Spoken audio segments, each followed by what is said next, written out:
वडोदरा में बरसाती पानी के निकाल के लिए महत्वपूर्ण भूखी कांस को बिल्डर द्वारा बंद कर दिए जाने की खबर है।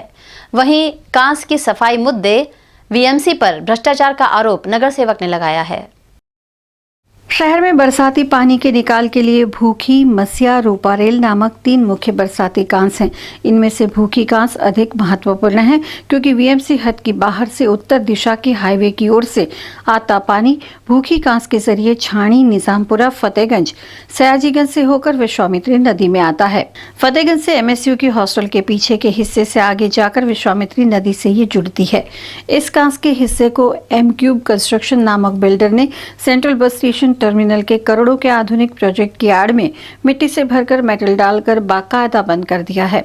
इस कारण भूखी कांस का विस्तार सकरा हो गया है। अगर इस वर्ष भारी बारिश होती है तो ये दबाण खतरे की घंटी हो सकता है। तो दूसरी ओर वीएमसी द्वारा इन कांसों की पूरी तरह से सफाई भी नहीं हो रही। वीएमसी के प्री मानसून कार्यवाही के राग पर प्रहार करते हुए नगर सेवक फरीद कटपिसवाला ने म्युनिसिपल कमिश्नर को पत्र लिखा है। उनका कहना है कि ये काम भी भ्रष्टाचार ही है। कमिश्नर ने लेटर लखेलो है कि आ छेल्ला 10 वर्षથી છે ને આ લોકો પ્રી મોન્સૂન કામગીરી કરે છે, છતાં વડોદરામાં પૂરના પાણી, વરસાદના પાણી 2-3 ઇંચ વરસાદ પડે એટલે પાણી ભરાઈ જાય છે। એ બી મુખ્ય રસ્તો જો તમે MG રોડ, ન્યાયબંધીનો દરવાજો જો, રાવપુરા રોડ જો, નાગરવાલા જો અને ખાસ કરીને રેલવે સ્ટેશનનું નારું દર વર્ષે નારા પાસે લાખો રૂપિયા વાપરે છે અને નીચું કરે છે, ઊંચું કરે છે, પણ પાણી ભરાય જ છે। ગાયકવાડી સમયની વરસાદી કાંસો છે, બહુ સરસ બનેલી છે, અકબંધ છે। એક હોલ સાફ કરે છે, ત્યાં કચરું મેલું બહાર કાઢે છે। બહાર કાઢવા પછી એ કચરો 8 દિવસ સુધી ઉપાડતા નથી અને એ કચરો પાછો અંદર જાય છે। બીજું કે સિર્ફ હોલ જ સાફ કરે છે, પણ અંદર જઈને ચેનલમાં એક સમય એવો હતો કે ચેનલમાં માણસોને ઉતારવામાં આવતા હતા બ્રશ લઈને। આજે તમે ચેનલોમાં જો 5-5, 6-6 ફૂટનું દર છે। દરેક ચેનલમાં વરસાદ નથી પણ પાણી છે।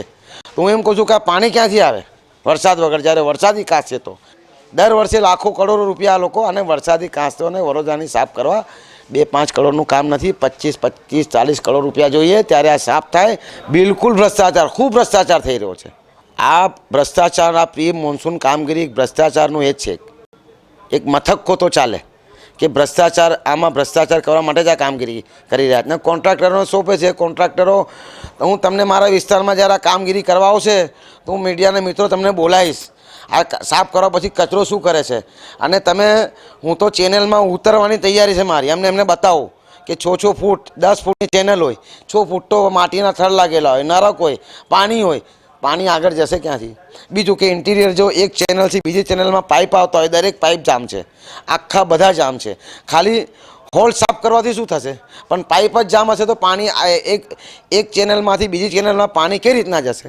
હું તો આ વિશ્વામિત્રી નદી નારું છે, આખા વડોદરાના ડ્રેનેજની લાઈન એમાં નાખી દેવામાં આવેલી, તો હવે એને નારું કહેવાય કે નદી કહેવાય? કહો મને। આ નારું જ છે।